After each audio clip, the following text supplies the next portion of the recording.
واجعلني سعيد. الحمد للہ وکفا والصلاة والسلام علی من لا نبی بعدہ، اما بعد، بسم اللہ الرحمن الرحیم۔ حج مذاکرہ گروپ کے ساتھ ہمارا منزل حج تک کا یہ سفر قدم بقدم پڑاؤ بپڑاؤ آگے الحمدللہ بڑھ رہا ہے۔ اس سے پہلے کے اسباق میں ہم نے مینا کے بارے میں، مینا سے عرفات جانے کے بارے میں، عرفات کے اعمال کے بارے میں اور عرفات سے پھر مزدلفہ آنے کے بارے میں جاننے کی کوشش کی، اور اس کے بعد ہم نے مزدلفہ میں جو رات کے اعمال تھے اس کو بھی سیکھ لیا اور جان لیا۔ اب آتے ہیں مزدلفہ کا وقوف جو حج کا پہلا واجب ہے، تو اس کے بارے میں سمجھنے اور سیکھنے کی کوشش کرتے ہیں۔ دیکھیں، بار بار وہ یہ بات گزر چکی کہ وقوف کا مطلب ٹھہرنا ہے، تو مزدلفہ میں ٹھہرنا یہ بھی حج کے واجبات میں سے پہلا واجب ہے، اور اس کا وقت یہ ہے کہ 10 ذی الحجہ کو جیسے ہی صبح کی نماز کا وقت داخل ہو جائے، جسے صبح صادق کہتے ہیں، اس وقت سے لے کر سورج کے نکلنے تک یہ پورا وقت، اس میں ایک لمحے کے لیے بھی اگر کوئی مزدلفہ میں موجود ہوا تو اس کا حج کا یہ پہلا واجب ادا ہو جائے گا۔ بالفاظ دیگر 10 ذی الحجہ کی فجر کی نماز کا جو وقت ہے وہی وقت وقوف مزدلفہ کا بھی ہے۔ اب اس میں کرنا کیا ہے؟ تو عرفات سے واپسی میں مزدلفہ میں رات گزارنے کے بعد 10 ذی الحجہ کی نماز فجر کوشش کی جائے کہ جیسے ہی وقت داخل ہو جائے تو فوراً ہی فجر کی نماز ادا کر لی جائے، اور اس کے بعد آدمی کو جتنی وسعت اور طاقت ہو، اپنی قوت اور طاقت کے مطابق جتنی دیر کھڑے ہو کر دعائیں مانگ سکتا ہے، اللہ سے اپنی حاجات مانگ سکتا ہے، اپنے گناہوں پر توبہ اور استغفار کر سکتا ہے، یہ اعمال کرے، یہی وقوف مزدلفہ ہے۔ اور جیسے پہلے میں نے عرض کیا کہ اس پورے وقت میں، فجر کے وقت میں، ایک لمحے کے لیے بھی اگر یہ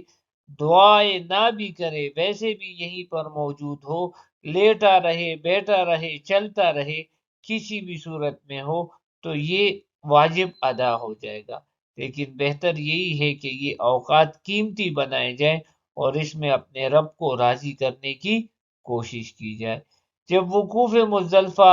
ہو جائے تو پھر آہستہ سے، آرام آرام سے، سکون اور اطمینان سے تلبیہ پڑھتے ہوئے مینا کی طرف روانہ ہو جائے۔ اس سلسلے میں چند ضروری باتوں کا یاد رکھنا ضروری ہے۔ وہ یہ ہے کہ صبح صادق ہونے کے بعد یعنی فجر کی نماز کا وقت داخل ہونے کے بعد کچھ دیر تک وقوف کرنا واجب ہے، جیسے ابھی تھوڑی دیر پہلے عرض ہوا۔ لہذا بغیر کسی عذر کے وقوف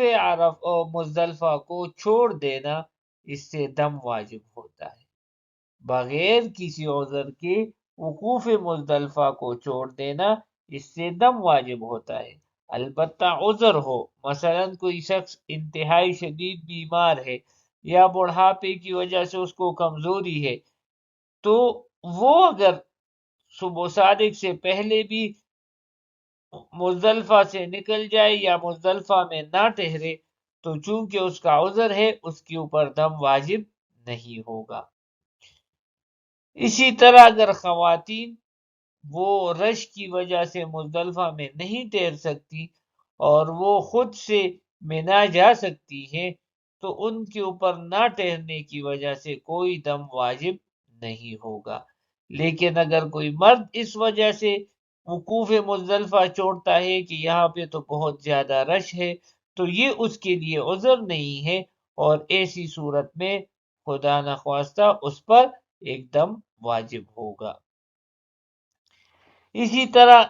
بعض حجاج کی مینا کی رہائش اور مینا کا ٹھہرنا بھی نیو مینا میں جو کہ مزدلفہ کے حدود میں آتا ہے، وہاں ان کا مینا کا قیام ہوتا ہے، اور ان کے مینا کے خیمے بھی نیو مینا یعنی مزدلفہ میں ہوتے ہیں۔ تو بعض حجاج ایسے کرتے ہیں کہ عرفات سے واپسی میں سیدھے اپنے خیموں میں چلے جاتے ہیں اور وہیں پر وقوف کرتے ہیں، تو یہ بھی درست ہے، کیونکہ وہ بھی مزدلفہ ہی کے حدود میں ہوتے ہیں خیمے، تو اس میں ان کے قیام کرنے سے ان کے مزدلفہ کا وقوف بھی ادا ہو جائے گا، اور اس میں کسی شک و شبے کی گنجائش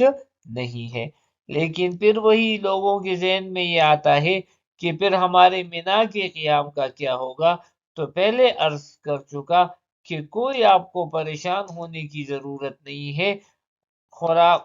رب کریم نے قرآن میں صراحتاً ارشاد فرمایا کہ اللہ انسان کو اس کی وسعت اور طاقت سے زیادہ بوجھ نہیں اس پر ڈالتے اور نہیں آزماتے۔ تو جب اللہ کی طرف سے ہمارے لیے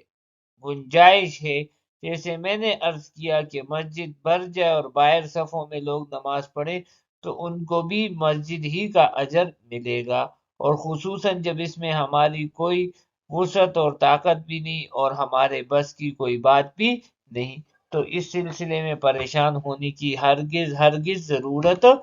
نہیں ہے۔ مزدلفہ کا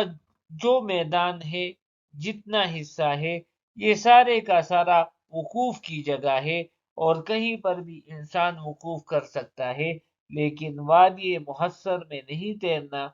وادی محصر کیسی جگہ ہے اور کیوں یہاں پر نہیں تیرنا، تو اس کی تفصیل انشاءاللہ چند اسباق کے بعد۔ اسی طرح یہ بات بھی ذہن میں رکھیں کہ وقوف مزدلفہ میں بعض حجاج یہ بہت بڑی غلطی کرتے ہیں کہ عرفات سے آتے ہوئے وہ سیدھا مینا چلے جاتے ہیں، اور بعض حاجی یہ کرتے ہیں کہ مزدلفہ میں گھنٹہ ڈیڑھ دو رات ہی کو گزار کر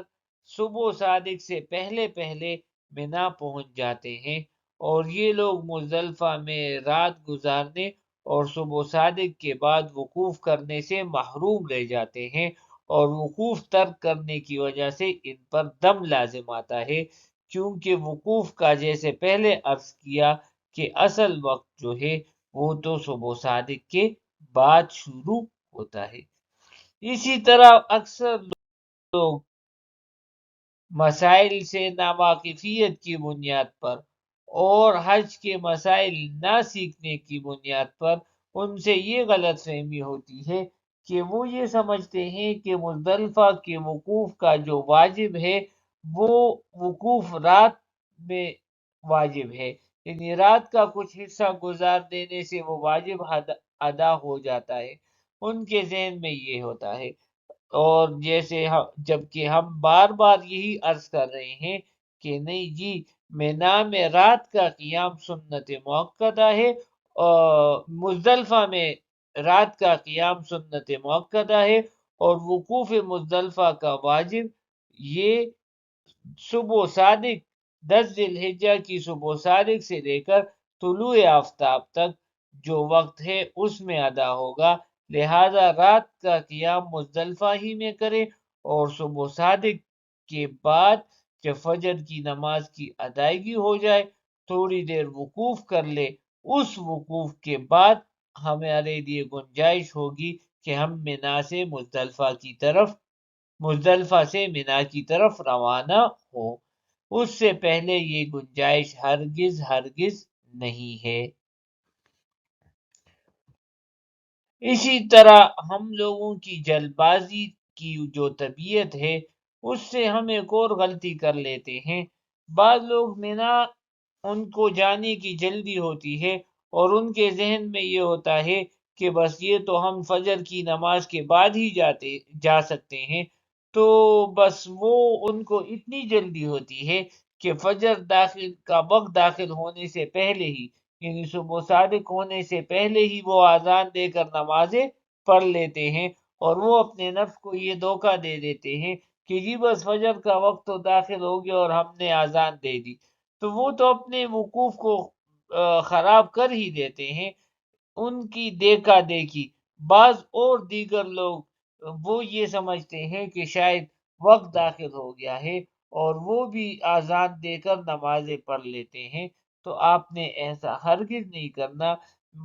اپنے وقت گھڑی کے مطابق دیکھ لیں، اور آپ کو جب یقین ہو جائے کہ صبح صادق ہو گئی ہے تو اس کے بعد اذان دے اور فجر کی نماز پڑھے، اس سے پہلے ہرگز ہرگز ایسا نہ کریں۔ اور آخر میں یہ بات ایک مرتبہ پھر دہرا لی جائے، اگر کوئی شخص صبح صادق کے بعد اندھیرے ہی میں مزدلفہ سے چل پڑے اور وہ وہاں پر کافی دیر نہ ٹھہرے، تو بھی اس کا وقوف مزدلفہ کا یہ واجب ادا ہو جائے گا اور اس کے اوپر کوئی بھی دم واجب نہیں ہوگا، کیونکہ میں نے عرض کیا کہ صبح صادق سے لے کر طلوع آفتاب تک جو وقت ہے، اس میں چاہے وہ چلتے ہوئے یہ وقت گزارے، لیٹ کر گزارے، بیٹھ کر گزارے، جاگ کر گزارے، سو کر گزارے، ہر حال میں اس کا یہ واجب ادا ہو جاتا ہے۔ البتہ اصل وجوب اور اصل فائدہ وہی شخص لے سکتا ہے کہ وہ یہاں پر قیام میں دعاؤں کا اہتمام کرے، اپنے لیے توبہ اور استغفار کا اہتمام کرے، تو اس کا واجب اعلیٰ طریقے اتم اور اعلیٰ طریقے سے ادا ہو جائے گا۔ تو رب کریم سے یہی دعا ہے کہ ہمارے تمام اعمال کو اعلیٰ، عمدہ اور بہترین فرما دے اور ان کو مقبولیت عطا فرما دے اور ہمارے حج کو مبرور اور مقبول قرار دے۔ آمین یا رب العالمین، وآخر دعوانا ان الحمد للہ رب العالمین۔